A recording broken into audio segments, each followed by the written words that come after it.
And Paul, earnestly beholding the council, said, Men and brethren, I have lived in all good conscience before God until this day.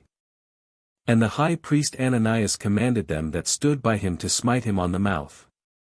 Then said Paul unto him, God shall smite thee, thou whited wall, for sittest thou to judge me after the law, and commandest me to be smitten contrary to the law? And they that stood by said, Revilest thou God's high priest?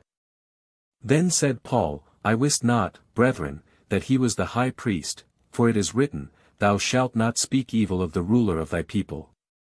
But when Paul perceived that the one part were Sadducees, and the other Pharisees, he cried out in the council, Men and brethren, I am a Pharisee, the son of a Pharisee, of the hope and resurrection of the dead I am called in question. And when he had so said, there arose a dissension between the Pharisees and the Sadducees, and the multitude was divided.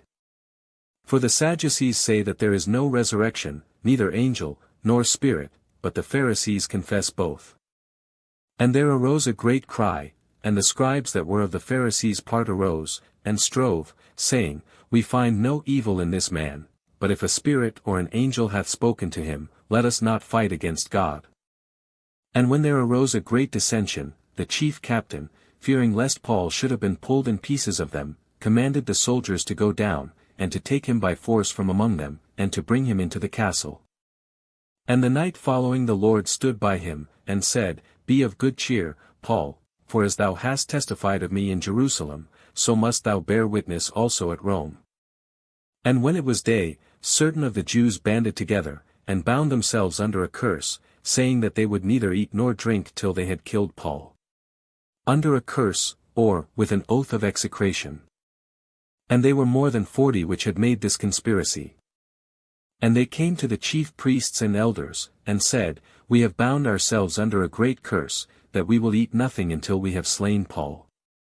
Now therefore ye with the council signify to the chief captain that he bring him down unto you tomorrow, as though ye would inquire something more perfectly concerning him, and we, or ever he come near, are ready to kill him. And when Paul's sister's son heard of their lying in wait, he went and entered into the castle, and told Paul. Then Paul called one of the centurions unto him, and said, Bring this young man unto the chief captain, for he hath a certain thing to tell him. So he took him, and brought him to the chief captain, and said, Paul the prisoner called me unto him, and prayed me to bring this young man unto thee, who hath something to say unto thee.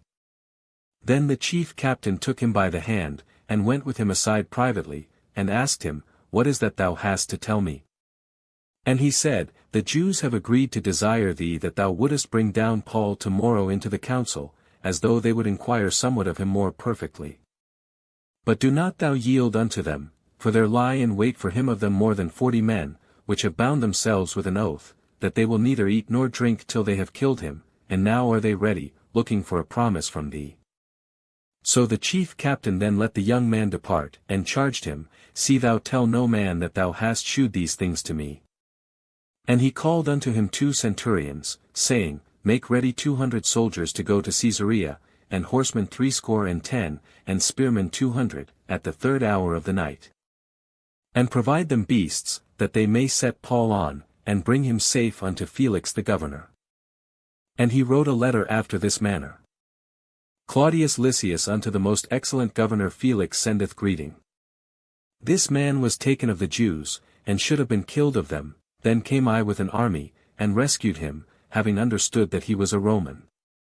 And when I would have known the cause wherefore they accused him, I brought him forth into their council. Whom I perceived to be accused of questions of their law, but to have nothing laid to his charge worthy of death or of bonds. And when it was told me how that the Jews laid wait for the man, I sent straightway to thee, and gave commandment to his accusers also to say before thee what they had against him. Farewell. Then the soldiers, as it was commanded them, took Paul, and brought him by night to Antipatris. On the morrow they left the horsemen to go with him, and returned to the castle. Who, when they came to Caesarea, and delivered the epistle to the governor, presented Paul also before him. And when the governor had read the letter, he asked of what province he was. And when he understood that he was of Cilicia. I will hear thee, said he, when thine accusers are also come. And he commanded him to be kept in Herod's judgment hall.